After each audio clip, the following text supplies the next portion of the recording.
Hello ladies, it's lunchtime, so the classroom is deserted almost except for myself and Cathy Ray from Needle in a Haystack. And we're going to take advantage of this lunch hour for Cathy to teach us a little bit about silks and coverage. So Cathy, do you want to take it from here? So one of the things I like to do when I get either a new fabric that I've not stitched with or a new fabric that we're carrying in the shop is to do little thread samples. And because I want to see what the coverage of a thread's going to look like. So a good example is, this is a new linen from Avali. She's a designer who brings in, this is Greek linen.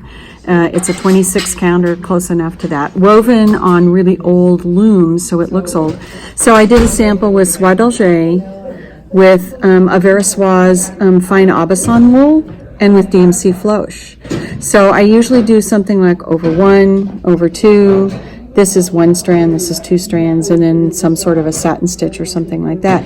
So it helps me know when I want to refer either to a customer who wants to know what to do with it, or even if it's for my own personal use, I can have some idea about what thread might work with it, because that's, you know, going to kind of depend on the kind of stitching I do. So that's, I do it with a lot of them, but particularly I do it with the dense counts. Okay. So this is sycamore seed pod. And part of what I did with this one was to figure out what the actual stitch count is. Yeah. It's pretty rare that the things above 50 count are true even weaves. They're almost always not. So this is a 53-63. And then I wanted to also figure out what threads worked well with it. So this is soie surfine, which is a Verissoise 130/2. Soie 100/3 and soie d'Alger. And what that means is soie surfine 130/2 means it's a 130 denier. That's the weight diameter of the thread. And it means it's twisted from 2 strands of silk. The soie 103 is a 100 denier made from 3 strands. So if you took at it and looked at it under a microscope, you'd be able to tell that. Soie d'Alger is a twisted thread, and it's not twisted near as fine as these two are. These are both buttonhole twists, so they're completely round, and they never, ever open up. So for this dense a linen, for my personal use, I would use soie surfine, because cross stitch over 2, you can actually see the actual individual threads. You can see the stitches. If you want a really dense coverage, you do soie 103. And then I always do samples again for different styles. So French knots, this is chain stitch, this is stem stitch, and satin stitch.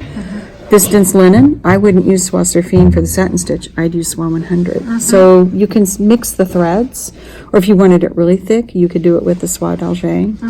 So you get kind of a sense of, well, for my use, I want to use that. And then these are other ones. So this is Kingston, which is one of the Zweigart fabrics.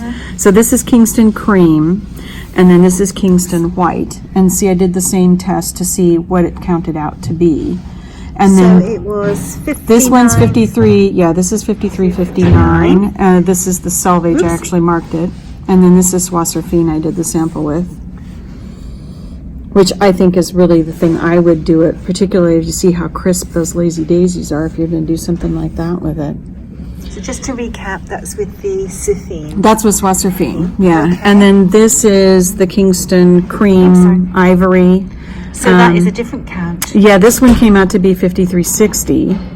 So one of the things Jean and I do, this is one of the things I love about our industry, is the collaborative nature of it. Is Jean and I are not only really good friends and great colleagues, but we text each other every day.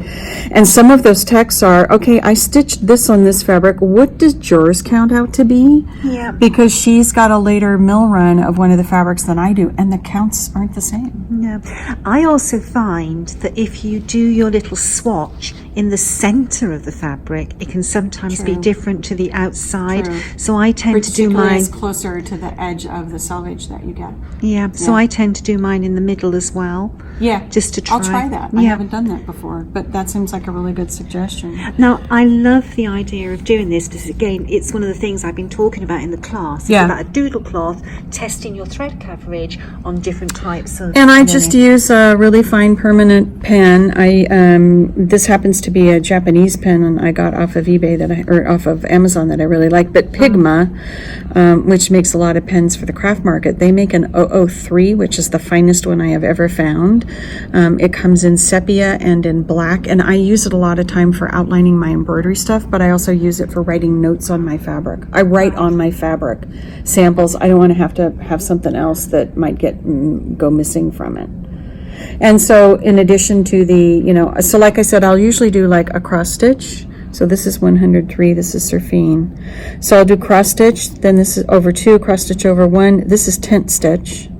This is French knots. This is lazy daisies, and this is a mosaic stitch. Yeah. So it's a satin stitch, just happens to be on the diagonal. And then I always do a test of what's the true count of it. And for my eye, the French knots in the 103 look so much nicer than the French knots in the Surfine. They do. But the lazy daisy stitch in the Surfine looks nicer than the lazy daisy stitch in the 103. It does, because you get a much crisper look because it's a thinner thread. And nothing is ever cast in stone when it comes to embroidery. No. You have to be inventive, and you have to adapt to your circumstances, and you have to adapt to the stitch. Well, and to know what it is the stitches are that you're going to do to see whether or not that works. And that's where your doodle cloths and popping them into your stitch journal, so you've always got a record.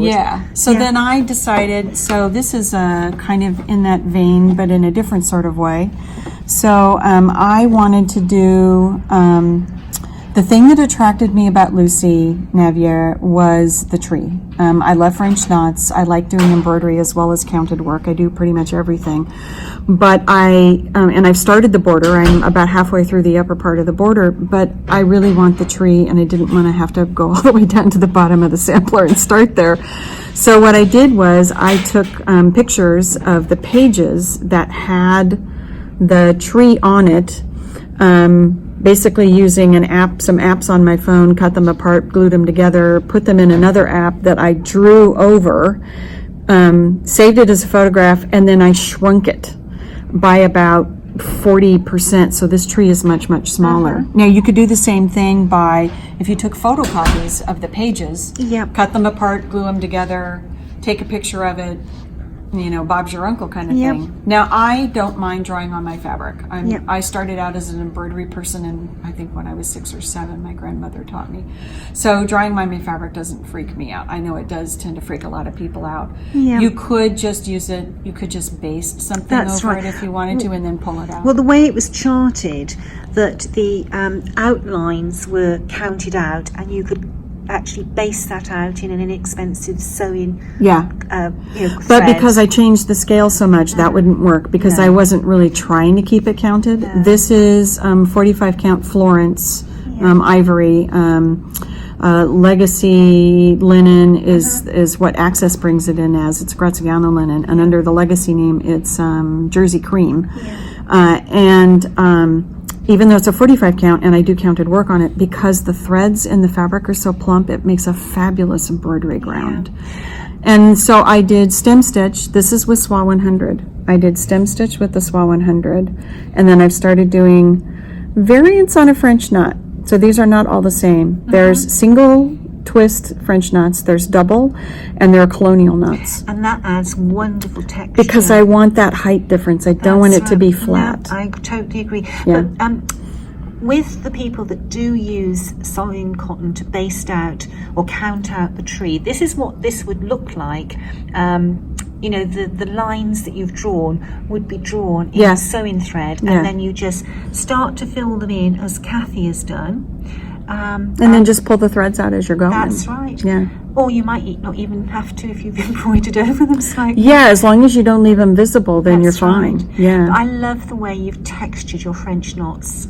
Embroidery should be all about texture and dimensions. Well, and the other thing I've done for other things in the past is I will layer French knots. Yes. So I'll do a layer, and then I'll do more French knots on top of it. Which Which would be another way if you didn't want this particular leaf to be all one color, and I Yeah. didn't necessarily want to do a bunch of different colors in That's it. Is right. go back through Yeah. and fill in a few, and they might sit a little more on top. They might be a little more Absolutely. proud, but I think Yeah. that's perfectly No, fine. I think so as Yeah. well. Anyway, Cathy, thank you so much You're for welcome. sharing your great knowledge about threads. It's Well, and appreciated. thank you sharing your great love and knowledge about sweaters. There we are. Okay then. Bye, bye. Bye.